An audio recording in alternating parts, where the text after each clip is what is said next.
আমি প্রশ্ন করব। হ্যাঁ, আমরা জানতে পারলাম যে যখন ওই ঘটনাটা ঘটছিল নয়ন, তখন জিবি যখন আপনারা এখান থেকে রেফার করা হয়েছিল মানে মৃতদেহরে, তখন আপনাদেরকে কেউ একজন ফোন করছে, যার ফোন করছে তাই যে আমার ছেলেরে মারছে, হ্যাঁ আমি ফোন করছি, ফোন করে কইছি আপনি আমার ছেলেরে কেন মারছেন, আমি কাম করে কই আপনি মারুন না কেডা, কই যাওন হইছে মারছি অন কিটা হইছে কও, আমি কই আমার ছেলের অবস্থা খারাপ, কয়েছে যাওন হইছে তোমার ছেলে যদি কিচ্ছু হয় সুবিধা অসুবিধা হেদিকে সাইরালো বত্তলা শাসনে আর মেলা করে আনলো না, তোমার ছেলে কিচ্ছু হলে 5 লাখ টাকা তোমারে দেবো, প্রথম কইছে 2 লাখ, এরপর কইছে 5 লাখ, মৃতদেহ যেন মেলাগড় না না হেদিকে সাইরালে তো 5 লাখ টাকা দিব। আচ্ছা, এই কথাটা কে কইছে? এই দুলাল সূত্র ধরে কইছে।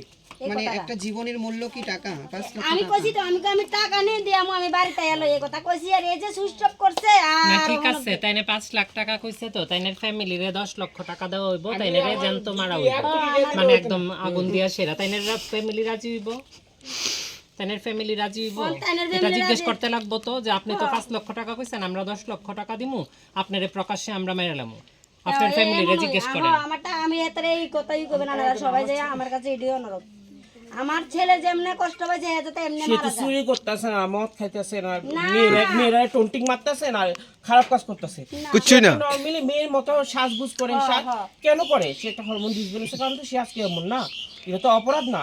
না তাহলে তারে কেন সমাজের মানুষ পাড়ার মানুষ এভাবে সবসময় তার টর্চার করতে করতে করতে কথা শুনতে ঠিক আছে, আমরা এখন থানায় যাইতাছি এবং ঘটনার জন্য দ্রুত আরো সুস্থভাবে তদন্ত করা হয়, দোষীর জন্য আগামী তদন্ত থেকে বড় কথা 24 ঘন্টার মধ্যে যেন arrest করা হয়। কঠিন শাস্তিতে দেওয়া হয়। আমরা খবরাখবর নিমু। হ্যাঁ, আপনাদের নাম্বার আমরা রাখছি। ফাঁসি চাই।